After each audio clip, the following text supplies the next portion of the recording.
All right, welcome to CodeJoy Chess. I just beat a guy who was 2140 and I had the black pieces. So this is one of my greatest games ever. I'm going to talk you through it. How to beat somebody with white who's 2140. Basically, um, I play e5 after he plays e4, so symmetrical. Then he immediately attacks my pawn. I defend the pawn rather than playing the Petrov and keeping it symmetrical. I don't really know that line very well, so he would have crushed me in that. So I play classical. Now he could play the Roy Lopez, but he decides to play an Italian game, putting pressure on my f7 pawn, potentially going to play knight g4 and gang up on that. So I could play h6 and defend that square, but that's not ideal because you're playing on the edge and I need to play in the middle. So I hop my other knight out. Now, there's something real quick just to show you. He could play this move because my queen is blocked by my own knight, and now suddenly he's threatening f7, and I don't have time to bring my bishop out because he would take the pawn on f7. So how do I defend f7? Well, the only way is to play this pawn and block the bishop, and then he can't keep the threat because then I would take that, and that's a discovered attack on the knight. But if he takes with the pawn, then my knight's under attack, but basically you can hop the knight and attack the bishop, and then if he checks, you have this square supported by the knight, and that it blocks the check and attacks the bishop, and if he takes, you actually can take back with the pawn, and now the bishop can't go back here, and it has to dance here or whatever. But then from this position, now this knight can be kicked out. But anyway, none of that happens, but I'm prepared to play that line. And he knows that. So, because we're up in the 2000s, so we both know the Berlin game, and it's considered a drawish game. So instead, he brings his knight out here, and in this position, I decide to copy him and play my bishop out to where his bishop is, and now we're completely symmetrical. Now he castles, and if I castle here, eventually there's going to be a point where white gets the advantage. You can't just copy forever, but it is helpful to copy a little bit in the beginning. And I was just listening to Magnus Carlsen on Lex Freeman's podcast talking about how e5 is probably the best response to e4 because the longer you can keep it symmetrical, the better for black. Um, if you want to draw, that is. That's why that Berlin endgame was relevant. But here I decide to play d6, and this blocks out my bishop, and he can play knight a4 and try to get it, but I would tuck it back and then take back with the rook pawn and get a rook going. But so anyway, my bishop's kind of outside the pawn chain. If he was back where he started, um, he wouldn't really be in the game. But right here, he's attacking the king and doing a good job out there. But I don't want him to die. So I'm also supporting e5. Let me just check my battery here. Okay, and then he plays a3. Now, the purpose of a3 is to potentially play b4 and attack my bishop. And then when I move the bishop, you can even play b5 and attack my knight. And but in this position, I play a6 as well because I want to be able to tuck my bishop back on a7 when he plays b4.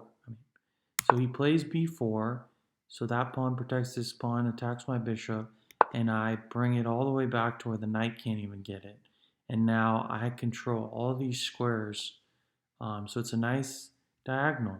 And we're not quite symmetrical anymore because he's lashed out with b4, and he hasn't played d3. And so I kind of like my position here. Now he plays d3, so we're getting symmetrical again. And it's pretty interesting. Like if I were to play b5 and he went back, that would make us symmetry again. So here, there's a nice hole on d4 that I can control because my bishop and my knight and my pawn all control that. He only has a knight controlling that, and his pawn that would want to combat for that is blocked by his knight. So he also has a spot that he can jump in. So that's kind of the dynamics of the position.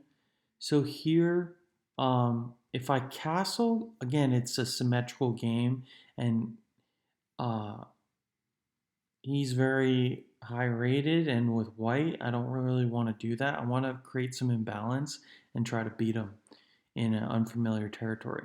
So here I played bishop g4, pinning his knight to his queen, threatening to hop my knight in and do a double attack. He plays h3. Rather than like copying me with bishop out pinning my knight, he creates a flight square for his king and also attacks my bishop, asking what it's going to do. If I were to take the knight here, he would recapture with the queen, and his queen and bishop would be attacking f7 indirectly. If I moved my knight, he would come down and checkmate me. So instead, I back up in the Einstein approach, and it's generally a good idea when you get kicked with h3. You just back up, maintaining the pin, inducing g4. Because if he plays g4 right here, then that unpins his knight, but then his king has a lot of air in front of it that I can take advantage of. So I'm kind of asking him to do that, but he doesn't. Instead, he pins my knight as well. And I think where I get the advantage in this position is I don't castle kingside and I don't play h6 the way that he did, because my plan is to move my queen and let him take my knight, because I want my pawn to recapture so I can play my rook to g8 and attack his king and castle queenside. Because I didn't play a Sicilian defense, my pawn on c7 will protect my king if I castle queenside. So that's my plan.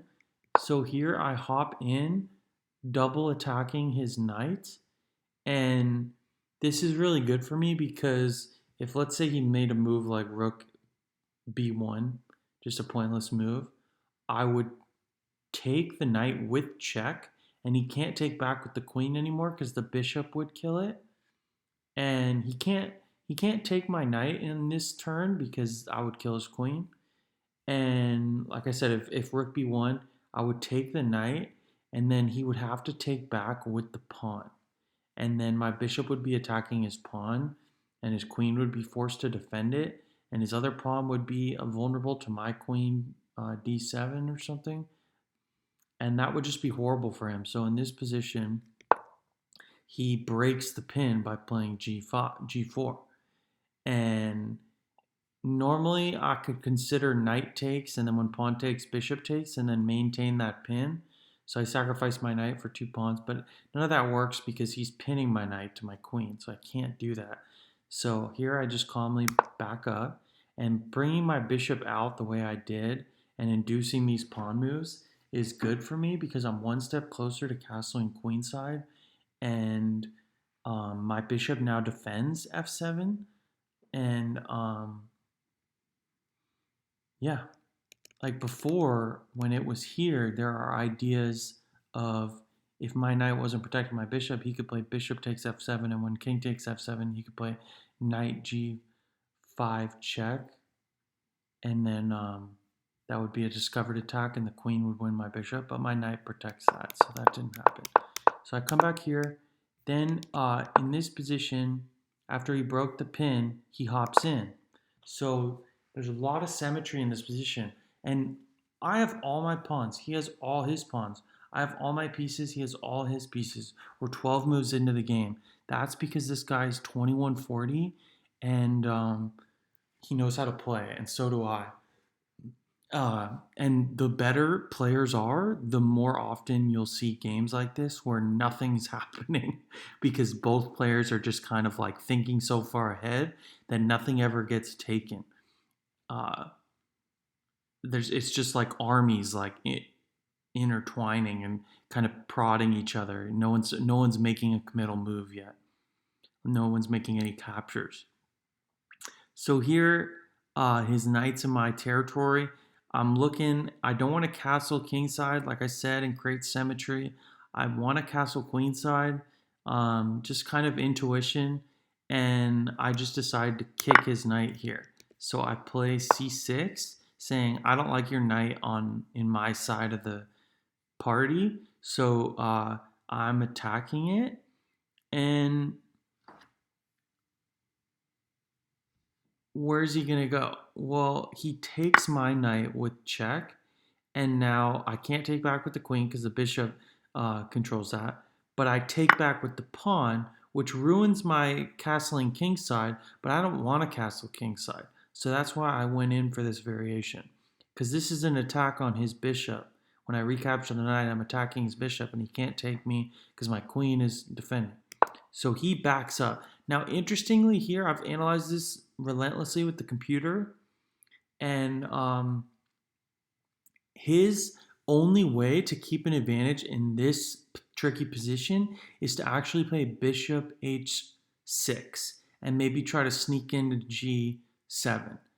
Uh, but basically, he's supposed to play bishop h6 here, but much more natural for a human. That's what the computer says. But for the human, it's to back up and like maintain the attack on this pawn. But the reason bishop h6 is so good is it prevents my pawn from moving. You'll see later in the game I play h5, and it's an extremely powerful attack because by castling queenside, I want to play h5 and get this rook attacking his king. You know, and when you castle opposite sides, it's kind of like a race because someone's rook is already aiming at your king, and you got to get that pawn and exchange it. So anyway, he goes back instead of forward. And now here's my chance. So I play a quick b5 move, just kind of saying, I don't see any downside to this move. It gains some space. It attacks the bishop. Where is he going to go? He decides to go all the way back. So I figure it's better for me that it's back there than up here. And now what do I do? It's time to play, and you'll notice I haven't castled yet. If I play a queen move, um, to castle queenside, he takes my pawn potentially here. So my only queen move would be queen e7. But if I'm gonna move the queen, I don't want to stay in the line of sight of this bishop. So I decide to first play h5 because if he makes another nothing move like rook b1 here, I can take his pawn and then suddenly my rook is aiming at his bishop. And then it's not so safe there. And it might retreat and then my queen can go to like uh, somewhere else. But anyway, so here he decides to play c3. So a symmetrical idea. I played that move to kick out his knight that was here, and now he's playing it to kick out my knight here. Now my knight has a plan of I can either capture his knight and let his queen come in, or I can ignore this attack on my knight and continue with my plan of attacking his knight with my pawn. Pawn takes pawn here is the best move, and because it opens up my rook attacking the bishop and also attacking the knight. And then if he took my knight, like if I play this, the danger is, well, he's threatening to just take my knight, but then I get to take his, and he doesn't have time for queen takes pawn because I would take his bishop. So his threat on my knight is actually not a threat. And what I should do is ignore it and attack his knight and say my threat is better because it involves the rook attacking your king. And if he, let's say he takes the knight again, just want to show, if I take here, instead of taking with the queen, he would play bishop back. And I calculated all of this, and the reason I didn't like it is because I thought this pawn is going to be really hard for me to defend, and his queen's going to take it next turn. And I didn't see bishop h5 holds on to my pawn, and then my pawn is just a monster there, and it's extremely hard to kill with the bishop defending it. And this position ends up being crushing for black. So I should have done that. But instead, my calculation stopped at a certain point. Like my calculation was, I take this and then I don't know how to defend this because I didn't see my bishop move. But anyway, another option is if he takes this, then the problem here would be I would take that, and then that defends the bishop.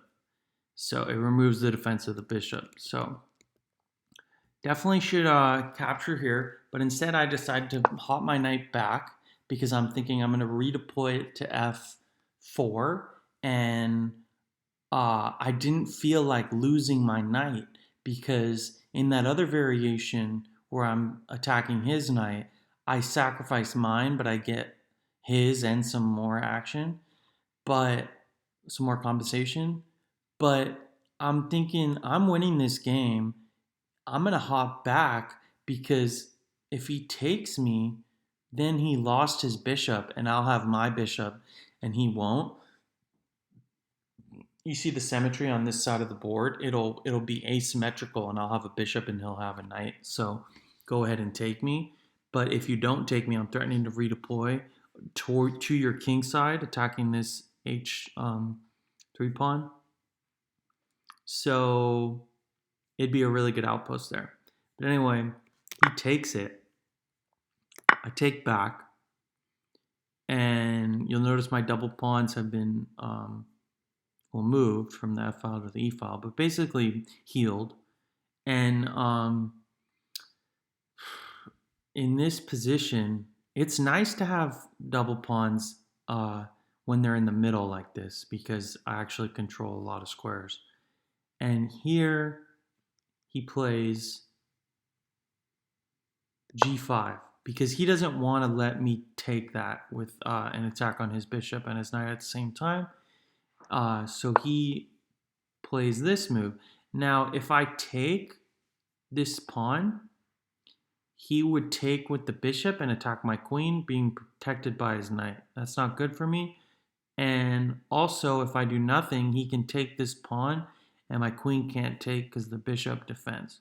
So here he has to, or it's my turn, and I decide to play f5. So now I have blocked his bishop from attacking my queen. Like the bishop and queen are looking at each other, playing a game, but now his own pawn is in his own way, and there's no easy way to move that pawn because my bishop blocks it. So now his bishop is just kind of bad here, and if it moves back, I can play f4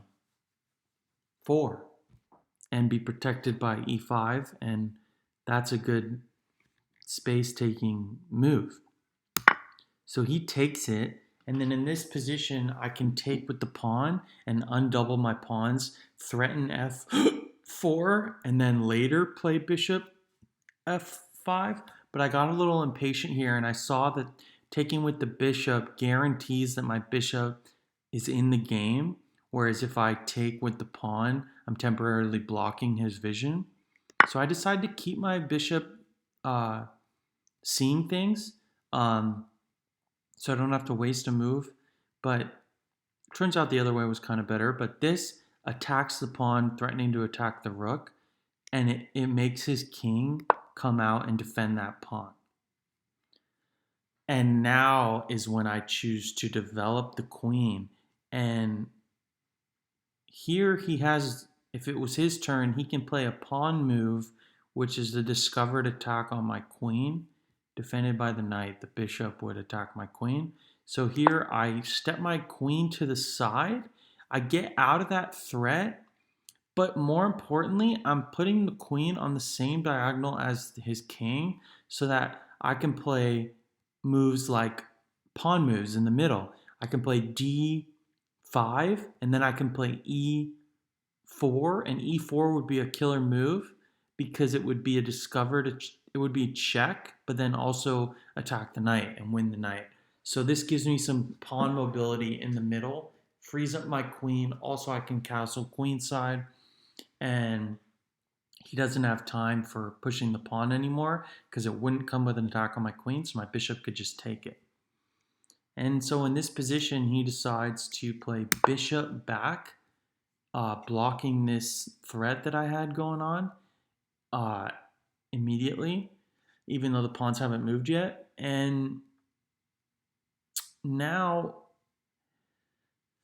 it gets really tricky. I decide to castle queenside here, but the best move potentially is h5. Even though his bishop and his knight control h5, playing it attacks the bishop, forces the knight to take the pawn or the bishop to take the pawn. And then when I do that, my rook is just activated. So like, for example, the queen swings over and you see that suddenly the bishop and the queen and the rook are all attacking this pawn. And like, if he moved the knight, I would crash through. So I don't play that. Instead, I castle because it's time for me to castle, and I'm getting ready to play moves like that. But first, I'm castling so both my rooks can be in the fight. And then here, he recognizes that I kind of missed my chance of playing h5, so he decides to stop h4. He decides to stop h4 by playing h4 himself. Now my rook is blocked against his king, and I can't play that move. However, this opens up my bishop. So now my bishop gets this juicy square to pin his knight to his queen. His knight is very vulnerable because of the way he played his pawns. You see how he played in early g4? This knight is so vulnerable. Only the queen protects it.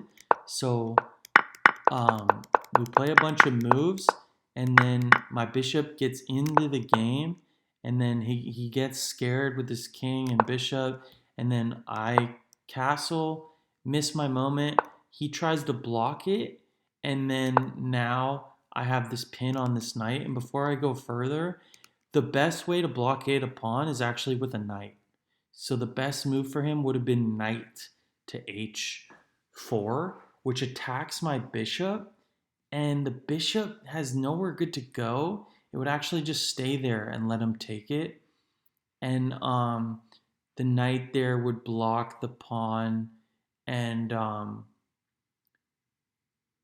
it would, I guess he was worried about the g pawn, because if the knight's there, how do you protect your g pawn? I would play rook g8 and win the pawn. But maybe his queen could guard it, but then I would double up on it. It's tricky. But he decides to play with the pawn, and this is my moment where I have a huge advantage after the move bishop g4, because now his knight can't move without losing his queen, and his queen can't move off the defense of this knight. So and I've also cleared up the entire f file for my rooks, and queen are all ready to come in. So he decides to step to the side with his king, adding some protection to this knight. But the king is a terrible defender, and so is the queen. Those are the two worst defenders because they're the two most valuable pieces. So when there's an exchange, it's going to be bad news. So in this position, I play the rook. The h file has been closed. My bishop has beautifully protected my pawn. So now, and the pawn protects the bishop. So now the rook on the h file, the h file never got opened, even though it did on a bunch of variations. During the actual game, it never got opened.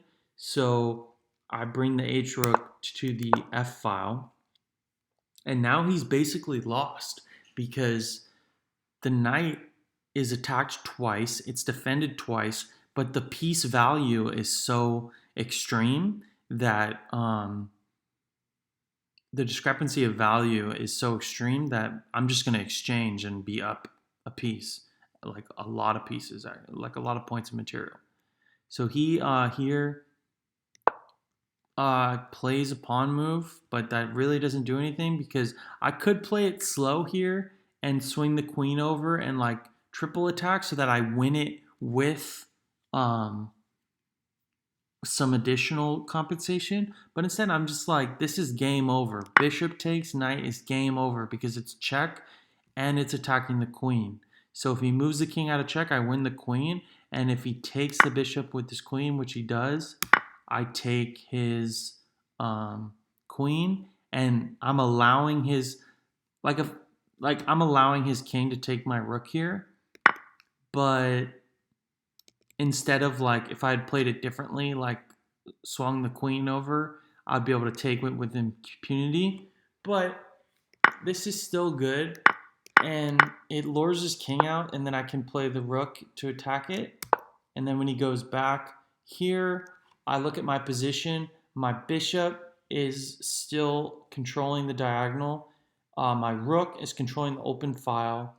I control the center with all my pawns. His bishop is biting a rock. And so I swing the queen over to h7, threatening his weakness on d3. And he plays rook, defending the pawn. But now I play bishop up to d4. The bishop doesn't need to be timid anymore. Back here, he's ready to get into the game and control this rook, because this rook would like to move this pawn and then get into the game. But now I'm blocking this pawn from moving, making it a permanent weakness for my queen to target from long range. And also my bishop is defended here, and also it's adding additional protection to the point that he's pressuring with his bishop. So I have a superior position here with a queen. He only has a rook and I have a queen. Okay. Now he takes over here, trying to make something happen. I decide to take back towards the center. And now my bishop actually controls a1, so he can't swing his rook over and try to get in on that side because the bishop is active here instead of being passive back there. So I really like my position here. Also, if he tries to move his other rook off of this pawn, the rook and my bishop and rook both attack f2. So that's going to be problematic for him to untangle his position. So here he plays rook fe1, and then I get my queen ready to pounce, because here if he plays like a move like a4, for example, a nothing move, I would play bishop takes pawn, and when his bishop takes back, I would play queen takes with protection from the rook, and that would be check and really bad. It would win a pawn for me. So he has to go back and stay passive defending it. You'll notice my queen is now attacking 2 points. Both of his rooks are devoted to defending one queen. That's why a queen is worth 2 rooks, basically. So here I play king up. I just have a dominant position here. I decide to improve my king position, guard all of these pawns, just in case his rook and his queen ever, or his bishop and rook ever attack me. My king can protect these pawns. Also, I'm swinging my rook over to the a8 file next turn, so I'm getting my king out of the way of my rook. Because he's blocked me, now he's adding defense to here, but he has he's trying to block he's trying to protect both pawns with this rook so he can free up the other rook. But again, he can't even use a1, so it's just hopeless. So here I play rook a8. He plays his rook over here, and he has a semi-open file here. He's going to double up and attack this, but I get in rook takes a3 here. Also, I could have played queen takes d3, but I chose, I knew the rook would be unstoppable, because here, if he plays rook defending the pawn that I'm attacking, if he pushes the pawn, I can win it with a pawn or the rook. If he defends it with this rook, I take it in the corner, and if he moves this rook, I take the pawn on d3. So anyway, he starts to counterattack. I just take this pawn. Then he doubles up. My king cannot defend against two rooks, so he's crashing through here. So what do? Well, I spot tactical defense, which is queen takes pawn. Go ahead and take my pawn, because if you do, the game is super over. Because when you take my pawn, I have check with the rook and the queen operating laterally, which is a diagonal attack on the rook. And then my queen and rook are gonna, my queen and king are gonna win both his rooks, and it's just gonna be a bishop and a rook versus a bishop, because my rook is gonna survive. So his king has to move, and then here I sacrifice my queen for the two rooks, whereas he sacrificed his queen for just a rook and a bishop, and I also got his knight in that other exchange. So here I'm up a full rook, and he tries to queen his pawn, but my rook is in time and to go back and prevent it from advancing further. And also my control of the middle makes it so his bishop can't reposition and help this guy. So he's just hopelessly lost here, and he plays this move, and I decide to ignore it and just go for his most dangerous pawn.